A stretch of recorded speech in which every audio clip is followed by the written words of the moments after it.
हमारा हरि बहुत तरह के व्यापार करता है, लेकिन कमाई किसी में नहीं होती है। उसका एकमात्र कारण यह है कि हरि जो भी धंधा करता सामने वाला भी वही धंधा करने बैठ जाता है। हे ऊपर वाले, आज मैं कद्दू बेचने निकला, कहीं सामने वाला भी कहीं कद्दू बेचने ना बैठ जाए, नहीं तो मेरी कमाई कैसे होगी। थे ऊपर वाले, थोड़ी दया करना, आपकी दया के बिना तो हम कुछ नहीं कर पाएंगे। अरे आइए आइए, कद्दू ले जाइए, बहुत मीठे कद्दू है। ऐसे कद्दू आपने कभी देखी नहीं होंगे, आप जल्दी ले जाइए, यह कद्दू खाएंगे तो मुझे सालों साल याद रखेंगे। भैया मुझे 1 किलो का कद्दू देना, लेकिन अच्छा देख कर देना। कद्दू ले जाइए, कद्दू ले जाइए, मैंने खुद घर पर उगाए हैं, जल्दी ले जाइए। हरी जैसे जैसे लोगों को बुलाते जाता, बहुत सारे लोग उसके पास से कद्दू खरीदने आने लग जाते हैं। लेकिन हैरी की किस्मत में सुख नहीं था। एक टोकरी कद्दू भरकर उसका प्रतिद्वंदी बाजार आ जाता है। आइए आइए आइए चाची मौसी, मेरे दुकान का कद्दू खाइए, आपके मुंह में आ जाएगा हंसी, ऐसी बनेगी घर में सब्जी। आइए आइए आइए, सामने वाले का सारा कद्दू और मेरे यहाँ ताज़ा कद्दू, आइए आइए। अरे क्या मैं सड़ा हुआ कद्दू बेच रहा हूँ? बिल्कुल गलत बात मत बोलो, मैं कह देता हूँ। अरे जलो मत दोस्त, बराबरी करो, तुम्हारा भी बिकेगा। हाँ, अरे आए दीदी, आए मौसी, चाची, आए आए। देखते ही देखते हैरी की दुकान के सारे ग्राहक सामने वाले दुकान पे पहुंच जाते हैं। अरे ये क्या हुआ, आज तुमने कोई भी कद्दू बेचा ही नहीं है। क्या करूं भाग्यवान, मैं भी कद्दू बेच रहा था और सामने वाला भी कद्दू बेच रहा था, मेरे सारे ग्राहक उसी के पास चले गए, मेरा एक भी कद्दू नहीं बिका। मैं क्या करूं भाग्यवान, वो कद्दू वाला मेरे से बहुत जलता है। सुनो, तुम एक काम करो समझे, कल से बाजार में मछली लेकर बैठना, देखना तुम्हारा व्यापार बहुत अच्छा होगा। ठीक है, अगर तुम बोल रही हो तो तुम्हारे कहने पर कल से मैं मच्छी बेचूंगा, देख लेंगे क्या होता है। अरे ले जाइए राहु, मछली ले जाइए, 200 रुपए किलो, सिर्फ 2 रुपए किलो। मैं हिंसा लेकर आया, वो हिंसा 500 रुपए किलो। हिंसा आइए आइए, सबके लिए ले जाइए, लेकर जाइए। भैया मुझे 1 किलो मछली दे दीजिए, भैया जल्दी दीजिए। हरी 500 में हिल्सा मछली बेच रहे हैं, कोई बात नहीं, मैं 450 में हिल्सा मछली बेचूंगा, 450। हाँ ले जाइए, 4.5 साल में हिल्सा मछली ले जाए। अरे वो तो हिल्सा मछली बहुत सस्ता बेच रहा है, चलो उसी से ले लेता हूँ, फिर उधर ही जाता हूँ, चलो।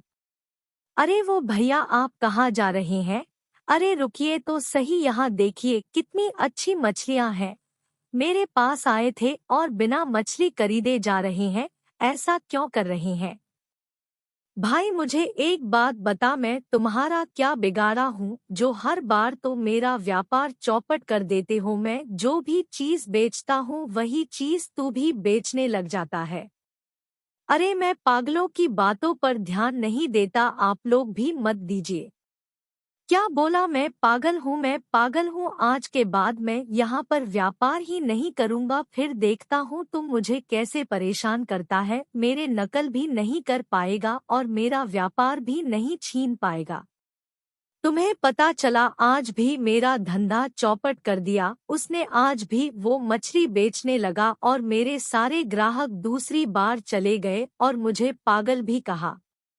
क्या उसने तुम्हें पागल बोला? ऐसा बोला उसने? रुको रुको, सुनो, मेरे दिमाग में एक बहुत ही अच्छी सोच चल रही है। हाँ, और यह करेंगे तो तुम्हारे बाजार में जो तुम्हारे शत्रु हैं वह हमेशा के लिए भाग जाएंगे। हाँ, अरे तुम्हारा आइडिया है क्या, ये तो बताओ। अरे वाह, यह तो बहुत ही अच्छा आइडिया है, ये आइडिया मेरे दिमाग में क्यों नहीं आया? अब देखता हूँ कि मेरा धंधा चौपट कैसे करता है, मेरा क्या बिगाड़ लेता है, अब मिलेगा जैसे को तैसा। अगले दिन से हरी के घर में राज मिस्त्री काम करने लग जाते हैं। थोड़े ही दिन में एक बहुत बड़ा और लंबा छत तैयार हो जाता है। काम खत्म होने के बाद एक दिन रात को हरी बहुत सारी बकरियां लेकर आता है और छत में रखकर उनका पालन करता है। अब इन लोगों को सिर्फ खिला पिलाकर बड़ा करना है। आप तो समझो मेरा काम हो ही गया। अब तुम देखना, अब हमारी सारी तकलीफें दूर हो जाएंगी और हम खुशी खुशी रहेंगे। वो हो हरी बाजार में कुछ बेचने के लिए नहीं बैठा, मेरे मन में तो अलग बेचैनी सी हो रही है। अच्छा, हरी भाई ने कोई नया धंधा तो नहीं शुरू कर दिया है? अच्छा, बोल रही हो, क्या धंधा शुरू किया है? यह हमें जानना ही होगा। तुम उसकी घर जाओ और उसकी पत्नी से अच्छे से मेल मिलाप करके पता लगाओ कि वह ऐसा कौन सा धंधा कर रहा है। अच्छा, ठीक है ठीक है। भाभी कैसे हो? बहुत दिन हो गए, हम लोग मिले ही नहीं हैं। मैं अपने काम में व्यस्त हूँ दीदी, और कुछ नहीं, आप बताइए। भाभी, आपने क्या उस छत के ऊपर घर बनाया है? ना कोई छत है ना कोई खिड़की है। हम लोग तो यहाँ पर मछली पाल रहे हैं।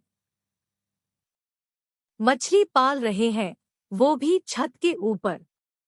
हाँ, हमने तो यहाँ पर मछलियों के लिए बहुत सारा पानी जमा किया है और वहाँ मेरे पति ने पंप से पानी लेकर मछलियों को छोड़ दिया है।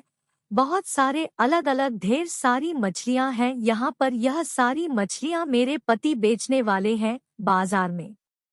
अरे शाबाश, भैया के पास तो काफी दिमाग है, छत के ऊपर मछली पाल रहे हैं। ये क्या भाभी, मुझे तो बकरी की आवाज सुनाई दे रही है।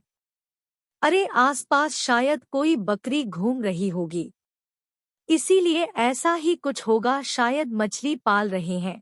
ये तो बहुत ही अजीब सी बात है। ठीक है, आज मैं चलती हूँ भाभी, किसी और दिन आऊंगी मिलने, आप संभल के रहना। हाँ, क्यों नहीं, जल्द मिलेंगे। जाओ जाओ, तुम भी जाके छत पर मछली के लिए जगह बनाओ, तभी तो आएगा असली मजा।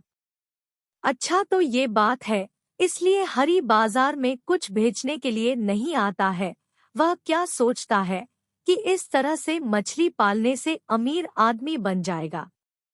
और अगले दिन से उसने भी अपने घर की छत पर बड़ा बड़ा लंबा लंबा ईंट बांधना शुरू कर दिया और काम खत्म होने के बाद उसने इस बड़े छत में पानी डालकर उसमें खूब सारी मछलियां को छोड़ दिया।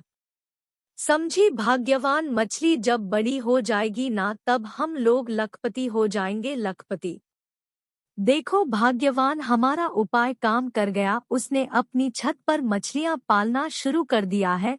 अब तुम देखना उसके साथ क्या होता है। हमें बस ठीक समय का इंतजार करना है। आप तुम देखना कि नहले पर दहला किसको कहा जाता है? जो कुआं खोदता है वो सीधे उसी में डूब जाता है। अरे बकरियों की आवाज आ रही है, चलो उनको जाकर कुछ खिला देता हूँ, शायद उन्हें भूख लगी होगी।